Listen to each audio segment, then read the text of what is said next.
Okay, at this stage we are ready to mark out where the interior walls are going to go. Currently, we have not drawn them yet, and so if we orbit, you can see we have this offset boundary area here, and we have an interior area yet.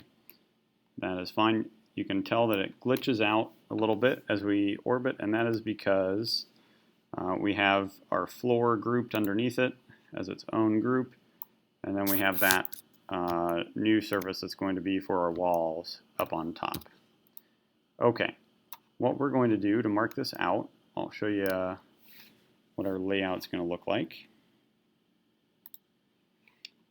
So right here, these are representing our exterior walls, and our interior walls are going to be located here. We're going to have one this way and one that goes the whole way across here. This is going to be the bathroom over here, and this area will be the bedroom. So if we look, it is 9 feet from the inside of the exterior wall to the next edge of the wall. 9 feet there, 10 foot going vertically. So we're going to use our tape measure tool.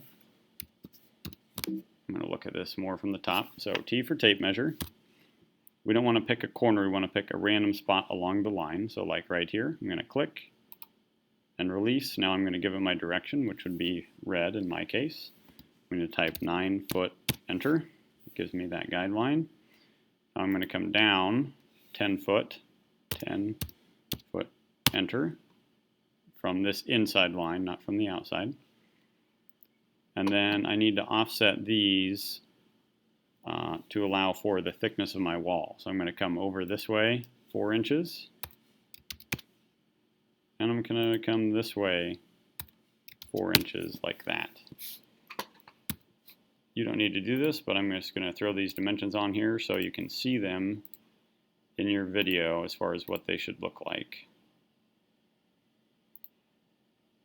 if you wanted to check yours.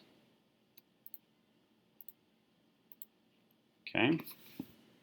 Now, we don't have anything that we can select because this is just all one big open area in here. We're going to draw in lines over the top of our guidelines. They're just temporary. So I'm going to just click it where it says that intersection, draw a line all the way across to here. Same thing for this guy. And the same thing for right here.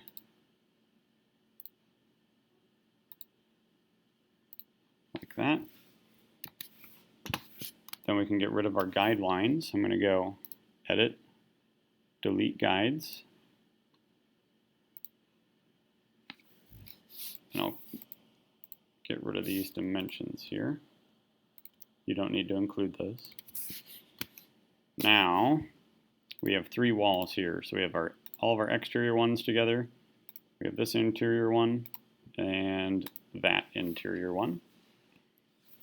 And it's fine if they're separate pieces like that. Otherwise, you could trim that little piece out so that the interior and exterior ones are separate. That would be fine. Then we are ready to make these 3D. So what we're going to do, we're going to use our push-pull tool. P for push-pull. I'm going to click inside that area. I'm going to come up 8 feet, enter. Now if yours looks like this and it's kind of gray, it's like it's inside out. So I'm going to select every part of that by triple clicking. And then I'm going to either, if you have a mouse, right click, otherwise a 2-finger click on your trackpad. We're going to click reverse faces. So now it's white, otherwise it's kind of inside out. That looks good. And then we're going to do the same thing to the outside. So I'm going to push pull. The outside, and I can type 8 foot, or I can just come up and click the top surface of this wall and it'll snap to it 8 foot up. Now if we take a look, that's what we've got. The next thing we'll be ready for is cutting some doorway and window holes in this.